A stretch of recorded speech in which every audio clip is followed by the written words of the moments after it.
மாண்புமிகு முதல்வர் அவர்கள் வடித்த இந்த தனி தீர்மானம் வரலாற்று சிறப்புமிக்க தீர்மானம். இது தனி தீர்மானம் மட்டுமல்ல, ஒரு தனித்துவமான தீர்மானம். தனித்துவமான தீர்மானம் மட்டுமல்ல, ஒரு மகத்துவமான தீர்மானம். மகத்துவமான தீர்மானம் மட்டுமல்ல, தமிழ்நாட்டின் உரிமைகளை, தென்னிந்தியாவுடைய உரிமைகளை நிலைநாட்டக்கூடிய தீர்மானம். இந்த தீர்மானத்தை விடுதலை சிறுத்தைகள் வரவேற்கிறோம், பாராட்டுகின்றோம்.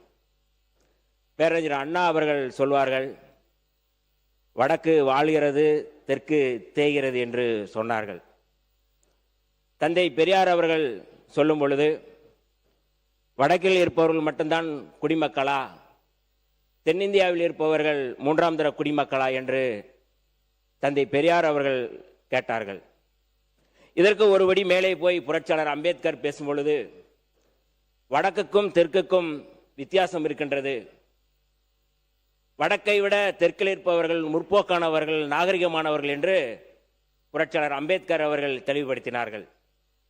நான் அந்த புரட்சியாளர் அம்பேத்கருடைய மாணவனாக, அவர் வழி வந்தவனாக இந்த தீர்மானத்தை விடுதலை சிறுத்தைகளின் சார்பில் சில செய்திகளோடு நான் சொல்ல முனைகிறேன். அதற்கு பேரவைத் தலைவர் அவர்கள் எனக்கு வாய்ப்பு வழங்க வேண்டும் என்று கேட்டுக்கொள்கிறேன். பொதுவாக ஒன்றிய அரசு, பாஜக அரசு முன்வைக்கின்ற எந்த சட்டமாக இருந்தாலும் அல்லது அதை கொண்டு வருகின்ற எந்த திட்டமாக இருந்தாலும் அதை புரட்சியாளர் அம்பேத்கருடைய கண்ணாடி அல்லது தந்தை பெரியார்களுடைய கண்ணாடி போட்டு பார்த்தால்தான் அதற்குள்ள இருக்கின்ற சதி நமக்கு புலப்படும். வெளியில் பார்த்தால் அது சாதாரணமாக தெரியும். அதற்கு மேலே போய் புரட்சியாளர் அம்பேத்கர் சொன்னார், இவர்கள் பேசுவதெல்லாம் சன்னியாசி போல பேசுவார்கள், ஆனால் செயல்படுவதெல்லாம் கசாப் கடைக்காரர்கள் போல் செயல்படுவார்கள் என்று புரட்சியாளர் அம்பேத்கர் சனாதனவாதிகள் குறித்து பேசும்பொழுது சொல்கிறார்.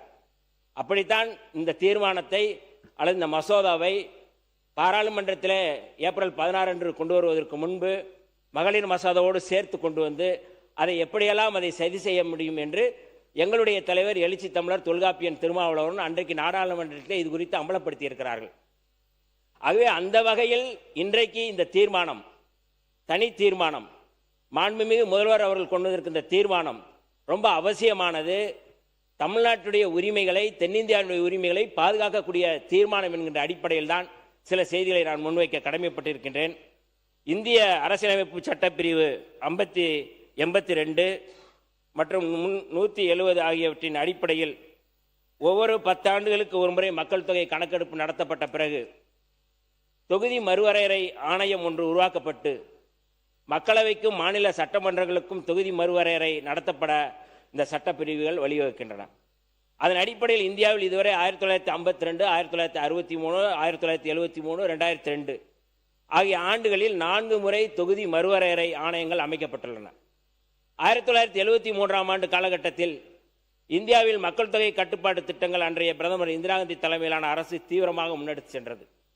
மக்கள் தொகை சீராவதற்கு முன்னர் தொகுதி மறுவரையால் மாநிலங்கள் பாதிக்கப்படக்கூடாது என கருதி 1971ஆம் ஆண்டு மக்கள் தொகை கணக்கெடுப்பின் அடிப்படையில் தொகுதிகள் பரிசீலமைக்கப்பட்டு 1976ஆம் ஆண்டு 42வது அரசமைப்பு சட்ட திருத்தத்தின் மூலம் அடுத்த 25 ஆண்டுகளுக்கு அதில் மாற்றங்கள் செய்யாதவறு தடை விதிக்கப்பட்டுள்ளது.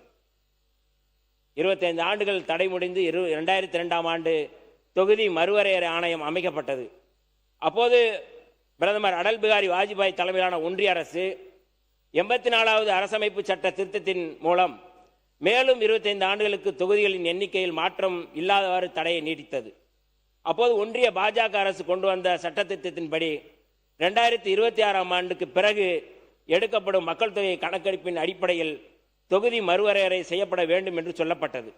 எனவேதான் கடந்த 1973ஆம் ஆண்டு தொகுதி மறுவரையறை ஆணையம் இறுதி செய்த மக்களவைக்கான தொகுதிகள் எண்ணிக்கை 543 என்பது கடந்த 50 ஆண்டுகளாக மாற்றப்படாமல் இருந்தது.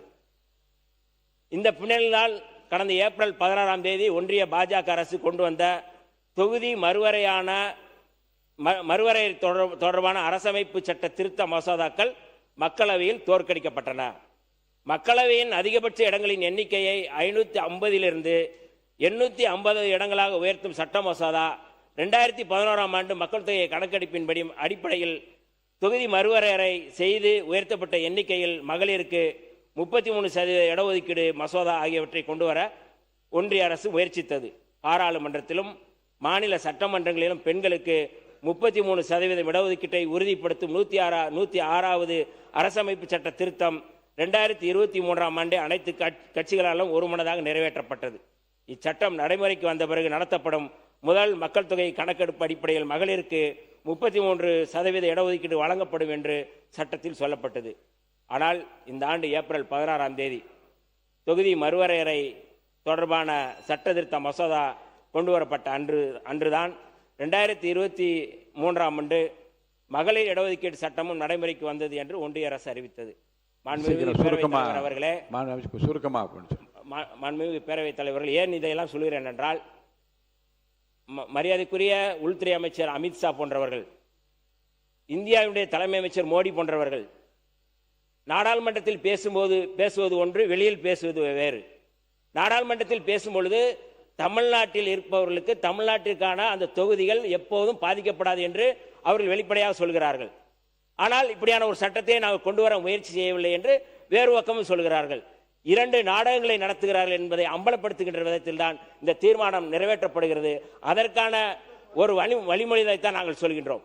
ஏனென்றால் மகளிருக்கான 33% இடஒதுக்கீட்டை தற்போது 543 இடங்களின் அடிப்படையில் வழங்குவதற்கு ஒன்றிய பாஜக அரசுக்கு எந்த தடையும் இல்லாத சூழலில் மகளிர் இடஒதுக்கீடு என்ற பெயரில் திட்டமிட்டு தொகுதி மறுவரையறையை உள்நுழைப்பதற்கு ஒன்றிய அரசு மேற்கொண்ட முயற்சியை இந்தியா கூட்டணி உள்ளிட்ட எதிர்க்கட்சிகள் நாடாளுமன்றத்திலே தோற்கடித்தது. தொகுதி மறுவரையால் தமிழ்நாடு, கேரளா, கர்நாடகா, ஆந்திரா, தெலுங்கானா உள்ளிட்ட தென் மாநிலங்கள் எதிர்கொள்ளப் போகும் ஆபத்து குறித்து எமது தலைவர் எழுச்சி தமிழர் தொல்காப்பியன் திருமாவளவன் அவர்கள் இதற்கு முன்பே எச்சரித்திருக்கிறார். 2024ஆம் ஆண்டு குடியரசு தினத்து அன்று விடுதலை சிறுத்தைகள் சார்பில் நடைபெற்ற வெல்லும் ஜனநாயக மாநாட்டில் நிறைவேற்றப்பட்ட 12வது தீர்மானம் மிக முக்கியமானது. 2026ஆம் ஆண்டோடு இப்போதுள்ள தொகுதி மறுசீரமைப்பு முடிவுக்கு வருகிறது. அதன் பிறகு செய்யப்படும் தொகுதி மறுசீரமைப்பில் தமிழ்நாடு உள்ளிட்ட தென் மாநிலங்கள் பாதிக்கப்படும் என்ற அச்சம் இப்போதே வந்துவிட்டது. மாநிலத்தின் மக்கள் தொகை அடிப்படையில் மக்களவை தொகுதிகள் பிரிக்கப்படுவதால் மக்கள் தொகையை கட்டுப்படுத்திய தமிழ்நாடு உள்ளிட்ட தென் மாநிலங்களின் மக்களவை தொகுதிகள் குறையும் என தெரிகிறது. இதனால் உத்தரப்பிரதேசம் போன்ற பெரிய மாநிலங்களைச் சேர்ந்தவர்களே பிரதமர் ஆவதற்கும் கேபினெட் அமைச்சர்களாக நியமிக்கப்படுவதற்கும் வாய்ப்பு ஏற்படும். இதனால் மாநிலங்களுக்கு இடையே சமத்துவமற்ற நிலை ஏற்படும். இன்றைக்கு இருக்கின்ற இந்த சமத்துவத்தை தகர்ப்பதற்காகத்தான் இந்த நிலையை, இந்த சதியை ஒரு சட்ட மசோதாவாக கொண்டு வர முயற்சிக்கிறார்கள் என்று அன்றைக்கே எச்சரித்திருக்கிறார் எங்களுடைய தலைவர் எழுச்சி தமிழர் தொல்காப்பியன் திருமாவளவன் அவர்கள். கடந்த ஆண்டு 5/3/2025 அன்று தொகுதி மறுவரையறை தொடர்பாக தமிழ்நாடு அரசு நடத்திய அனைத்து கட்சி கூட்டத்திலும் சமீபத்தில் 8/8/2026 அன்று மாண்புமிகு தமிழ்நாடு முதலமைச்சர் அவர்களது தலைமையில் நடைபெற்ற தமிழ்நாட்டைச் சேர்ந்த நாடாளுமன்ற உறுப்பினர்கள் கூட்டத்திலும் விடுதலை சிறுத்தைகள் கட்சியின் சார்பில் பங்கேற்ற எமது தலைவர் எழுச்சி தமிழர் அவர்கள் சொல்லும் பொழுது, இந்தியாவில் மக்களவை தொகுதிகளின் எண்ணிக்கையை மாற்றமின்றி இப்போது இருக்கும் அதே எண்ணிக்கையிலே தொடரலாம். மக்களவை தொகுதிகளின் எண்ணிக்கையை அப்படியே வைத்துக் கொண்டு தேவையெனில் மாநில சட்டப்பேரவை தொகுதிகளை மறுவரையறை செய்யலாம் என்று வலியுறுத்தியுள்ளார். மேலும் கடந்த ஏப்ரல் 16ஆம் தேதி ஒன்றிய அரசு கொண்டு வந்த தொகுதி மறுவரையறை மற்றும் மகளிர் இடஒதுக்கீடு தொடர்பான அரசமைப்பு சட்ட திருத்த மசோதாக்கள் குறித்து விவாதத்தில் மக்களவையில் பேசிய எமது தலைவர், மகளிர் இடஒதுக்கீட்டில் அரசமைப்பு சட்டத்தின்படி SC/ST பெண்களுக்கு இடஒதுக்கீடு உண்டு, ஆனால் OBC பெண்களுக்கு இடஒதுக்கீடு இல்லை. ஏன்னா இன்னைக்கு பெண்கள் தொடர்பான இடஒதுக்கீட்டை ஆதரிப்பவர்களுக்கான கருத்தை அன்றைக்கே நாங்கள் சொல்லியிருக்கின்றோம். OBC பெண்களுக்கு இடஒதுக்கீடு இல்லை. மக்கள் தொகை கணக்கெடுப்பும் சாதிவாரி கணக்கெடுப்பும் நடத்தப்பட்டால் மிகவும் பிற்படுத்தப்பட்ட பெண்கள் தங்களுக்கும் மகளிர் இடஒதுக்கீடு கேட்பார்கள் என்று அஞ்சியே OBC பெண்களுக்கு மகளிர் இடஒதுக்கீடு தரக்கூடாது என்பதற்காக இப்போது தொகுதி மறுவரையறையுடன் மகளிர் இடஒதுக்கீட்டை கொண்டு வர ஒன்றிய அரசு முயற்சிக்கிறது என்றும், OBC பெண்களுக்கும் மகளிர் இடஒதுக்கீடு வழங்கப்பட வேண்டும், அதுவும் 33% மகளிர் இடஒதுக்கீடு 50 என உயர்த்தப்பட வேண்டும் என்று ஒன்றிய பாஜக அரசு RSS வழிகாட்டுதலின் பிற்படுத்தப்பட்ட சமூக பெண்களுக்கு எதிராக மேற்கொண்டிருக்கும் சதியை அம்பலப்படுத்தி மிகவும் பிற்படுத்தப்பட்ட சமூக மக்களின் உரிமை குரலாக எமது தலைவர் மக்களவையில் அன்றைக்கு முழங்கினார். அதைத்தான் இன்றைக்கு நான் இந்த அவையிலே சொல்கின்றேன். நிறைவாக மாண்புமிகு பேரவைத் தலைவர் அவர்களே, 2011ஆம் ஆண்டு மக்கள் தொகை கணக்கெடுப்பின் அடிப்படையில் தொகுதிகள் மறுசீரமைப்பு செய்தால் தமிழ்நாடு உள்ளிட்ட தென் மாநிலங்களும் ஒடிசா, மேற்கு வங்கம் முதலான மாநிலங்களும் கடுமையாக பாதிக்கப்படும். இந்த மாநிலங்களில் உள்ள நாடாளுமன்ற தொகுதிகளின் எண்ணிக்கை தற்போது இருக்கும் விகிதத்தை விட குறையும். ஆனால் உத்தரப்பிரதேசம், மத்திய பிரதேசம் முதலான இந்தி பேசும் மாநிலங்களில் உள்ள நாடாளுமன்ற தொகுதிகளின் எண்ணிக்கை அதிகரிக்கும். அதன் பின்னர் உத்தரப்பிரதேசம், பீகார், ராஜஸ்தான், மத்திய பிரதேசம் ஆகிய 4 மாநிலங்களில் ஒரு கட்சி அதிக எண்ணிக்கையில் இடங்களை கைப்பற்றினால் அது இந்தியாவை ஆளக்கூடிய ஆபத்தான நிலை உருவாகும். இதன் காரணமாகத்தான் தென் மாநிலங்கள் முற்றிலுமாக அரசியல் செல்வாக்கு இழந்துவிடும். வடக்கின் ஆளுகைக்கு கீழ் தெற்கு சுருக்கப்படும்.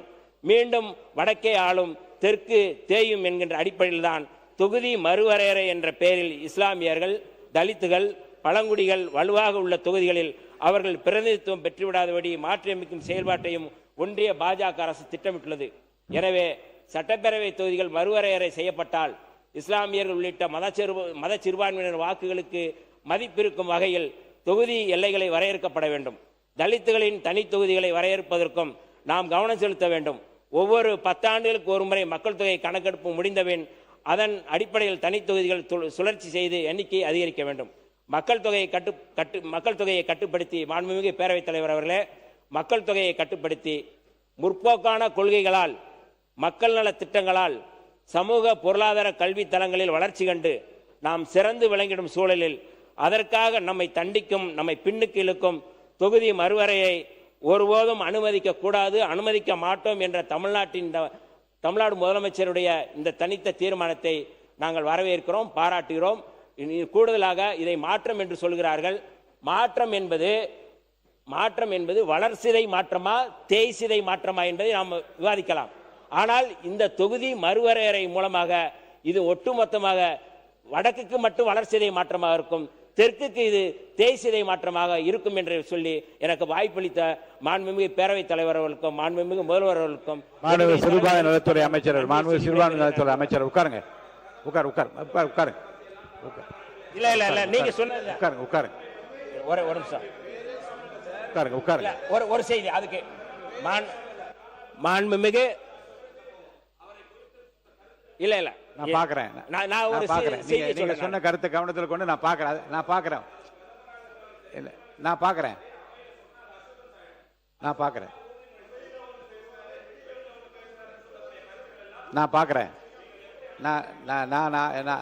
ஆய்வுக்கு உட்படுத்து. உட்காருங்க. நான் ஆய்வுக்கு உட்படுத்து நான் பாக்குறேன். அதை நான் உட்காருங்க. இல்ல நீங்க உட்காருங்க. தமிழக வெற்றிக் கழகத்தினுடைய மாண்புமிகு அமைச்சர்கள் 4 பெண் உறுப்பினர்கள் உட்பட முதலமைச்சர் சொல்வது போல் 23 பெண் உறுப்பினர்கள் தான் இன்றைக்கு இருக்கிறார்கள். அப்படி இவ்வாறெல்லாம் இருக்கும் பொழுது மகளிருடைய உரிமையும் அதிகாரம் பெறுவதற்கும் எதிராக நாம் எல்லாம் இருக்க போகிறோமா? ஒருபொழுதும் பாட்டாளி மக்கள் கட்சி அப்படி இந்த வேலையை செய்யாது. ஒருபொழுதும் பாட்டாளி மக்கள் கட்சி இப்படி செய்யாது. மேலும் சொல்ல வேண்டும் என்று சொன்னால், எனக்கு முன்னால் சொன்னது போல இது குறித்த எந்த சட்ட முன்வடிவோ அதிகாரப்பூர்வ அறிவிப்போ இதுவரை வெளிவரப்படவில்லை. எந்த நாடாளுமன்ற உறுப்பினருக்கும் கொடுக்கல. நேத்திய இந்த சட்டமன்ற நிகழ்வுல கூட மாண்புமிகு வேப்பநாளி சட்டமன்ற உறுப்பினர் ஒசூர் விமான நிலையம் குறித்து கேட்டபோது மாண்புமிகு தொழில்துறை அமைச்சர் அவர்கள் தெளிவா சொன்னாங்க, ஆதாரம் இருந்தா கொடுங்க, ஆதாரத்தை வைத்து பேசுவோம், வாய்வழி செய்தியெல்லாம் வைத்து பேசுவது முறையாக இருக்காது என்று மாண்புமிகு தொழில்துறை அமைச்சர் இதே அவையில் பதில் சொன்னார். ஆனால் இன்னைக்கு செவி வழி செய்தியை வைத்து ஒரு தீர்மானத்தை நாம் இங்கே கொண்டு வந்திருக்கிறோம் என்பதை நாம் கருத்தில் கொள்ள வேண்டும். இவ்வளவு பெரிய தொகுதியை ஒரு நாடாளுமன்ற உறுப்பினராக நிர்வகிப்பது வாய்ப்பே கிடையாது. எனவே இன்றைக்கு இந்த சட்டம் வருமா வராதா என்றெல்லாம் இருக்கக்கூடிய சூழ்நிலையில் இந்த நேரத்தில் இந்த சட்டம் கொண்டு வருவதற்கான அவசியம் என்ன இருக்கிறது? எனவே மாண்புமிகு முதலமைச்சர் அவர்கள் உடனடியாக இந்த தீர்மானத்தை திரும்ப பெற வேண்டும் என்று பாட்டாளி மக்கள் கட்சியின் சார்பாக கேட்டுக்கொள்கிறோம். ஏன் என்று சொன்னால், நடந்து முடிந்த அனைத்து கட்சி கூட்டத்தில் நம்முடைய கட்சி உட்பட அனைத்து கட்சியும் சேர்ந்துதான் இந்த தீர்மானத்தை நிறைவேற்றிருக்கிறோம். இன்றைக்கு இந்த தீர்மானத்தை நிறைவேற்றணும் என்று சொன்னால் அன்றைக்கு ஒரு நிலைப்பாடு, இன்றைக்கு ஒரு நிலைப்பாடு என்று அரசியல் இரட்டை நிலைப்பாடு என்ற பொருள் ஆகிவிடும். மேலும் இத்தீர்மானத்தை நிறைவேற்றுகிறீர்கள் என்று சொன்னால் இதில் ஒருமனதாக என்ற வாக்கியத்தை நீக்க வேண்டும் என்று தெரிவித்துக் கொண்டு, ஏனென்றால் பாட்டாளி மக்கள் கட்சி நீங்க உங்க கருத்தை மட்டும் சொல்லி முடியும். எந்த வாக்கியத்தை போட்டு நிறைவேற்றுவதை பற்றி நான் முடிவெடுப்பேன். ஏன் அந்த அந்த ஒரு மனதாக என்ற வார்த்தை அந்த தீர்மானத்தில் இருக்க வேண்டாம் என்று நாங்கள் கேட்டுக்கொள்வதற்கு காரணம், இந்த தீர்மானத்தை பாட்டாளி மக்கள் கட்சி பெண்களின் உரிமைக்காகவும் அவர்கள் அரசியல் அதிகாரம் பெறுவதற்கும் எதிராக நாங்கள் பார்க்கின்ற காரணத்தினால் இந்த தீர்மானத்தை நாங்கள் ஆதரிக்கவில்லை என்று கூறி அமர்கிறேன். நன்றி. இந்த முக்கியத்துவம் வாய்ந்த பிரச்சனை குறித்து இதற்கு முன்பாக திராவிட முன்னேற்ற கழகத்துடைய தலைமையில் முன்னாள் முதல்வர் அண்ணன் தளபதி மு.க. ஸ்டாலின் அவர்களின் தலைமையிலே நடைபெற்ற ஒரு அனைத்து கட்சி கூட்டத்திலும் எங்களுடைய கருத்தை நாங்கள் தெளிவாக பதிவு செய்தோம். இதில் இந்தி பேசக்கூடிய மாநிலங்களில் அதிகமான தொகுதிகள் வர வேண்டும் என்ற தந்திரம் ஒன்று அடங்கியிருப்பதாக நாங்கள் கருதுகின்றோம். வடகிழக்கு மாநிலங்களுக்கு எப்படி தொகுதி எண்ணிக்கைகள் குறைவாக இருந்து அவர்களுடைய அரசியல் குரல்கள் மதிக்கப்படாமல் இருக்கின்றதோ, அதே போன்ற ஒரு நிலை தென்னிந்திய மாநிலங்களுக்கும் உருவாக்கப்பட வேண்டும் என்ற ஒரு சூழ்ச்சி இருப்பதாக நாங்கள் கருதுகின்றோம். இந்த நேரத்தில் 1971 மக்கள் தொகையின் அடிப்படையில் தான் தொகுதிகளுடைய எண்ணிக்கைகள் நியாயமாக எல்லா இடங்களுக்கும் ஒதுக்கப்பட வேண்டும் என்ற கருத்தையும் நாம் கவனிக்க வேண்டும். இதில் பெண்களுக்கு 33% இடஒதுக்கீடு இருப்பதை சுட்டிக்காட்டி பலரும் மேலோட்டமாக கடந்து போய்விடுகின்றோம். இந்த தீர்மானத்தில் ஒரு திருத்தம் தேவை என்று நான் கேட்டுக்கொள்கிறேன். வட இந்தியாவில் மரியாதைக்குரிய முலாயம் சிங் யாதவ் அவர்களும் லாலு பிரசாத் யாதவ் அவர்களும் இதற்காகவே நாடாளுமன்றத்திலே போராடினார்கள். ஆனால் அவருடைய போராட்டத்துடைய நோக்கங்கள் மடைமாற்றப்பட்டு பெண்களுக்கு எதிரானவர்களாக அவர்கள் சித்தரிக்கப்பட்டார்கள். அவர்கள் வைத்த கோரிக்கையை தான் நான் இந்த அவையிலே இந்த திருத்தத்திலே கொண்டு வர வேண்டும் என்று சொல்கிறேன். 33% அந்த பெண்களுக்கான இடஒதுக்கீட்டில் தாழ்த்தப்பட்ட மக்களுக்கும் பிற்படுத்தப்பட்ட மக்களுக்கும் மிகவும் பிற்படுத்தப்பட்ட மக்களுக்கும் உள்ளிட ஒதுக்கீடு வேண்டும் என்ற கோரிக்கையை நாம் அமல்படுத்த வேண்டும். அதுதான் உண்மையான சமூக நீதியாக இருக்கவும். மொத்தத்திலே பொதுவாக 33% பெண்களுக்கு என்று கடந்து போய்விடக் கூடாது. இதற்கு மத்தியில் நியாயமான ஒரு உள்ளிட ஒதுக்கீடு பரிசீலிக்கப்பட வேண்டும் என்ற தீர்மானத்தை இந்த திருத்தத்திலே சேர்த்துக் கொள்ளுமாறு கேட்டுக்கொண்டு அமர்கிறேன். நன்றி.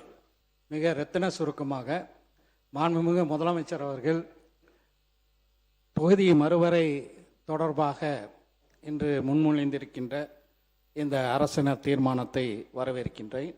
அதே நேரத்தில் கடந்த காலங்களில் குறிப்பாக சொல்ல வேண்டுமென்றால் 1976 2001 தொகுதி மறுவரை நம்முடைய நாட்டிலே நடைபெற்றது.